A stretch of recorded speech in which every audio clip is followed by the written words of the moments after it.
Good morning, everyone. I'm Bueva Generos, taking a course of Bachelor of Elementary Education, major in General Education, studied in Cebu Eastern College. This video is submitted to Mr. Alfred Solteo. By the way, this subject is Technology for Teaching and Learning in Elementary Grades. Class schedule is TTH 9 a.m. to 10:30 a.m.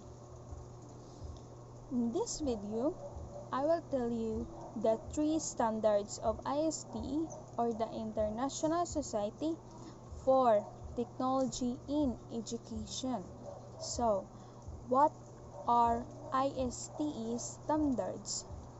So, ISTE standards, it is an international advocacy organization that seeks to transform teaching and learning with the true technology that adherence to the ISTE standards. And by the way, what do you mean by adherence?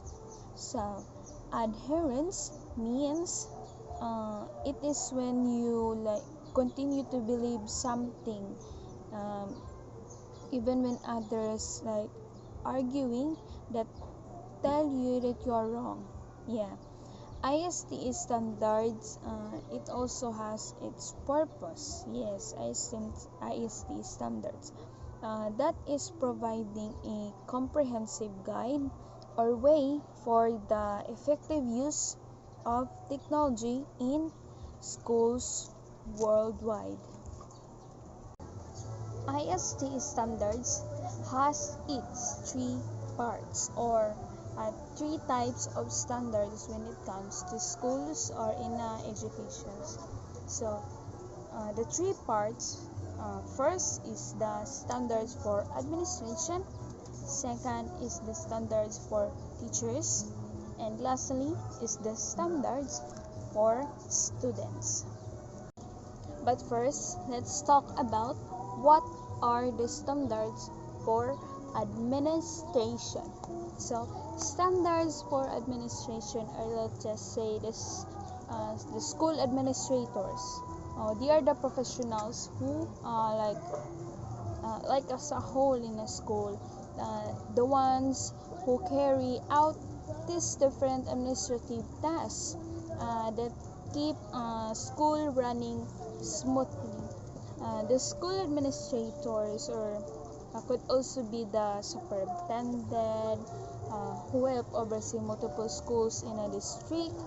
They're the principal, they're all over. Now, all school administrators work full time, yeah, like to help and provide a safe, high quality learning environment and educational experience for all students who wants to learn. But did you know that in the standards for administration, they have duties that they need to accomplish?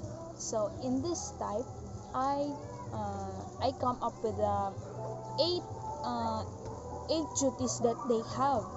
So first is the overseeing teachers and support staff.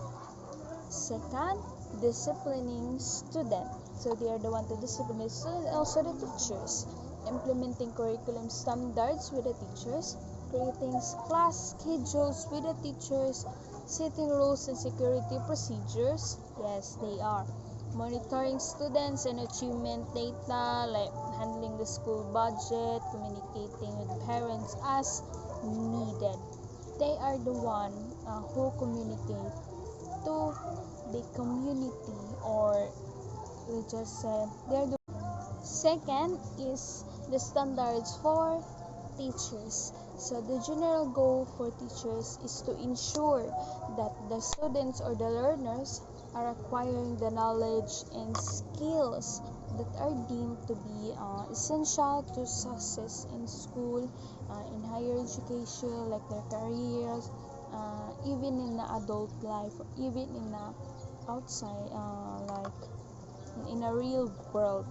So, if students fail to meet expected learning standards, they typically receive additional instruction practice time, academic support to help them achieve proficiency or meet the learning experiences or the learning expectation described in the standards.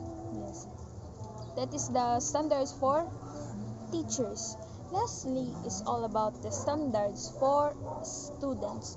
So students typically earn credit for passing a course, like in a BN, yeah.